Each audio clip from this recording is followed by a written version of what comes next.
Hello everyone, today I want to give a review of the Ring Solar Floodlight. So we have been using this light for about 1 year. We have really good experience of it. So the problem we're solving using this light is if you look at my backyard, we don't have any light facing this side of our backyard. This is a big area we want to cover. And then we don't really have any existing outlet or electricity line on this pergola. So we kind of need a light, and then we need a wireless solution because we don't want to route any cables and hire electrician. That can be really expensive. So that's the reason we bought this wireless light. And then certainly the solar panel, as you see on the top here, it helps a lot because in that way we don't really have to charge it. So we have been using it for a year. We just had a really brutal winter in here. There was a lot of cloudy days and snowy days, but then this light has never went out of battery. I really like that feature. Certainly the solar panel is facing south. The light itself is facing west, so that provides a lot of direct sunlight. So whenever you're trying to install the solar panel, make sure it has enough direct sunlight. So now let's look at the light. It's a floodlight, so there are actually two light bulbs. One is here, another is on the other side. These are LED lights, very bright. So what I'm gonna do in this video is I will first shoot the first half of the video during the day so that you can see everything, and then I will wait after it's dark so that you can see the light and see how bright it is. And then so two LED lights, and then this is the motion sensor. So mounting is pretty straightforward. They provide a mounting bracket in there, so you can just mount it on any wood structure. So you can see every light here, each light in there, it's adjustable.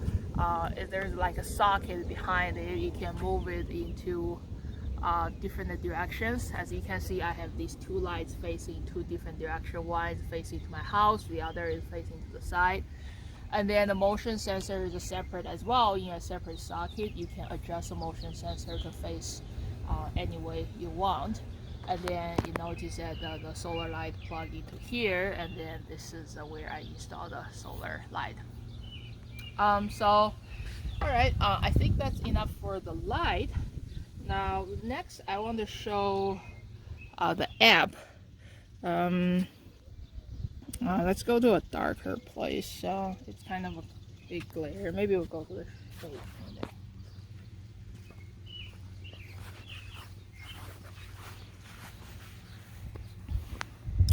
Alright, so this is what it is showing on my app. Certainly you need to have a Ring app because this is a part of the Ring security product. You also need to buy a bridge for all the Ring smart lights, which I already have. So I think in some of my previous videos I probably showed what that bridge looks like. It's a wireless solution, so it's not gonna take any ports from your router. Pretty convenient. So in the app, you actually, like you see on the lights, everything is grouped. So in my backyard, so I have this backyard solar in there. So in this group, you can certainly turn the light on and off from the app. I don't think I've ever did that. The motion alert, what that means is whenever the motion sensor on the light, whenever it's detect any motion, it will send you an alert as a security feature. Certainly I'm not really using this light as any security feature, so I don't want my cell phone to beep all the time, so I always turn it off. Let's see what's under the setting. It's useful to mention. There's a motion setting, meaning which device should detect the motion in backyard. Certainly I want to use the motion sensor on the light. I mean, if you turn it off, then your light will never be on because nothing is triggering it. Motion snooze, that means if you turn on the alert and if it's becoming too annoying, you can snooze it for like a couple hours. Certainly, since I never really use that feature, that's not a problem for me.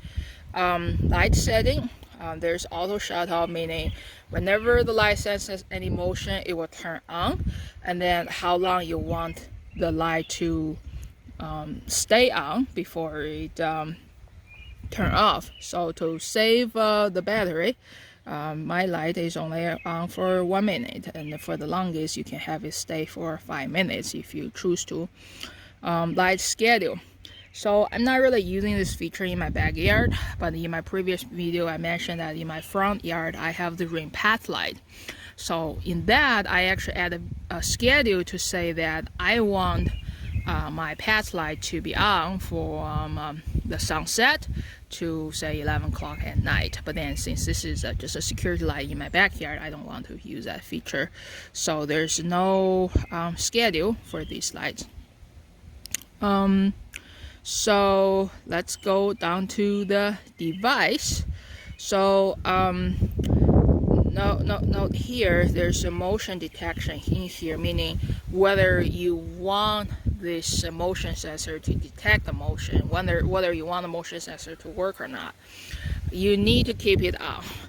If you keep it off, the light will never turn on unless you manually turn it on and off. So turning this on is not sending you an alert. Sending you an alert that setting is here. But then this only means whether you want this motion sensor trigger light or not. You can adjust the brightness. I have it right in the middle. It's bright enough for me. Certainly it's your preference. The brighter you want, the more battery it's gonna drain. And then the darker you have, the more battery you save. So I have it right in the middle. It's bright enough for me. Later on in the second half of the video, I can show you how bright it is. Event history, that just shows like when are all the motion detected. There's a motion sensor, like how sensitive you want the motion sensor to be, right? So this is in my backyard. There's not much of traffic, so I have it as high sensitivity. Another reason is because, as you notice, the motion sensor is actually facing the side of my house not facing my back door. That's another reason I have it very high, because when I step out of my back door, I'm not really facing directly to the motion sensor. So to trigger it immediately, I have to have it very high. Light schedule, as I mentioned before, it's like some schedule you can have the light to be always on from a certain time to another time. Setting, light sensor. So this is another thing, like during the day, certainly there is no point to turn on the light. So there's actually light sensor in that motion sensor. So what it's saying is, if during the day, if there's enough light, the light will not turn on even if the motion is detected. And then you can say whether you want this feature or not, and how sensitive you want the light sensor to be. Linked device. This is another thing I think that can be very useful. For example, you can link it to other devices in your house. You can say, if my front door notice any motion, I want to turn on this light.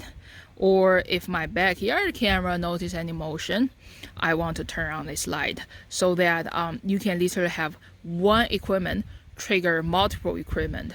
Like I think this is a very useful security feature. It's literally like when one thing detects a motion, your entire house or your entire backyard just lit up. So I'm not really using that. I'm just using it as a very simple like security light feature. But then I can see this can be very useful for some people. Device help. So this is another thing I sometimes use during the winter just to see how much battery life I have. It's showing 100%. It's showing the connection. It's showing my device is connected to the solar panel. So Yeah, I think that's probably everything I want to talk about it. So I am gonna wait until it gets dark so that I can show you how bright the light is, um, and how show you how sensitive the motion sensor is. All right, now it's completely dark, and then as you can see, my light on top of my pergola. So what I'm gonna do is I'm gonna walk towards it and then show you how I trigger the light with the motion. So let's walking.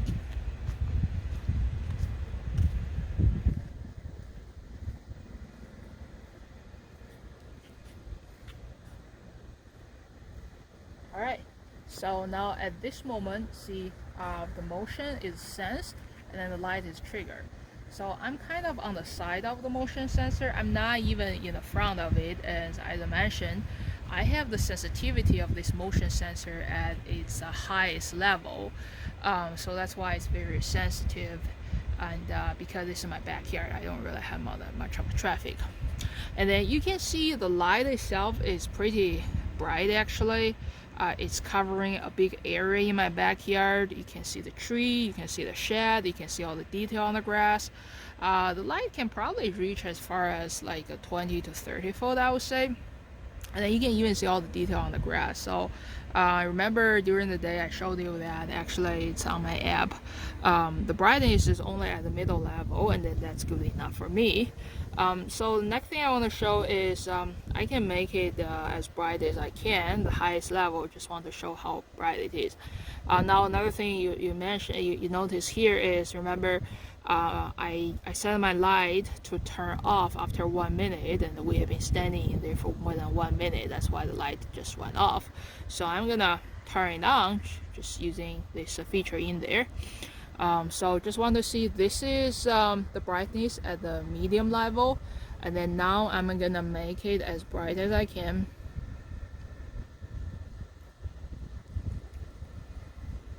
Alright, this is the bright level, and then you can clearly see it's much brighter. And then as basically as probably as bright as it is during the day, you can see my tree trunk, and then the shed is very clear now, and then the grass you can see it's pretty bright. And then for comparison reason, I'm just gonna back it off into the level I was. I think it's like a glider. Yeah, this is where I was. It's kind of darker, but then that's still enough for me, because remember, if you have it at the highest level, you're gonna drain more battery. Alright, I think that's everything I want to show. As I mentioned before, I really like it light. It's a wireless solution, and I don't have to have any electricity around it, and it's a solar, so I never really have to charge it. It's bright enough for my application, so I really like it. Alright, thank you for watching my video. If you find it helpful, please subscribe to my channel. Thank you.